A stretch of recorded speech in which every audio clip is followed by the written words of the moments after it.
my change didn't really occur until probably like 2 years ago. I hated church and anything it had to do with because of the people being hypocrites. Sorry, not hypocrites. That really made me angry.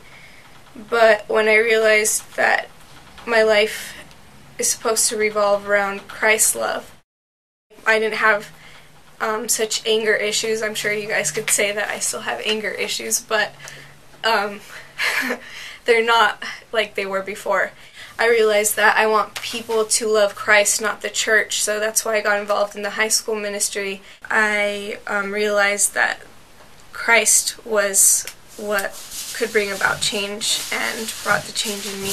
It makes me happy that those kind of changes can occur. You know, my life with Jesus, from the time I lived a corrupted life, corrupted mind, just full of thoughts of malice, evil, wickedness. I was tired of living the life that I was living in sin, but I couldn't stop myself. I really couldn't stop. I tried to, and I prayed to God like one day to help me stop, but my flesh wouldn't let me stop. Now I keep myself accountable with the Spirit of the Lord, and with the things I used to do. Sometimes, you know, temptation tries to come my way, but, you know, with the mind of Christ, I try to live my life the way Jesus expects me to, and the way the love of God just pours into my life. I want to pour that out to people who are still living in darkness. So Jesus stopped and changed me from the corruptible to the uncorruptible. I used to have this plan for my life. Like my sophomore year, I planned my life out to a T. And I had, you know, I'm graduating by the time I'm 17 in high school. By the time I'm 21, I'll be done with college. By the time I'm 23, I'll have a career set for at least 3 to 4 years already. By the time I'm, you know, 24, I'm ready to get married and settle down. By the time I'm 26, I'm ready to have kids.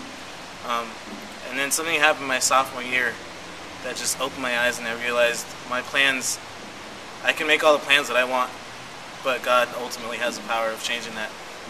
And He showed me that the plans that I had for my life isn't exactly what He had in His. And He opened my eyes to just see, this is ultimately where I want you to be. And I've learned to accept that, and I've learned to just kind of walk alongside with Him.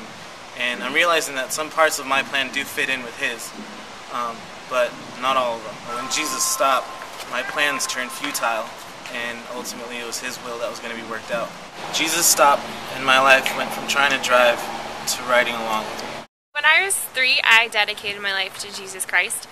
However, I didn't understand what that meant, and God didn't stop though. He kept knocking on my heart. As I got older and I went through elementary school and junior high, I became really depressed, and I was really insecure of myself and kind of didn't know my purpose and where I fit, and a lot of family drama and friends drama. Jesus stopped, and He just transformed my life completely. He brought me into a sense of freedom. Life with Christ is a sense of reassurance and joy and peace, and I can't even describe just how much God has changed my life. I feel like I have a purpose for my life. I don't feel like I have to live in the rut. I don't feel that I have to try to please the world, because I know that God has a bigger purpose for my life. Jesus stopped, and I was free. I used to put a lot of importance in my friendships, and I let them define me, and I probably held them with a little too much value. When a lot of my friends started getting married and running off with their boyfriends, that was hard for me to deal with, because I'm alone, and that is something that God has really changed my perspective on, is just being happy being single and being content in that, and being okay with still living at home. Those are areas that Jesus is changing in me. Jesus stopped, and my life changed from selfishness to contentment. Jesus stopped. Jesus stopped, and my life changed. My life changed, and my life changed.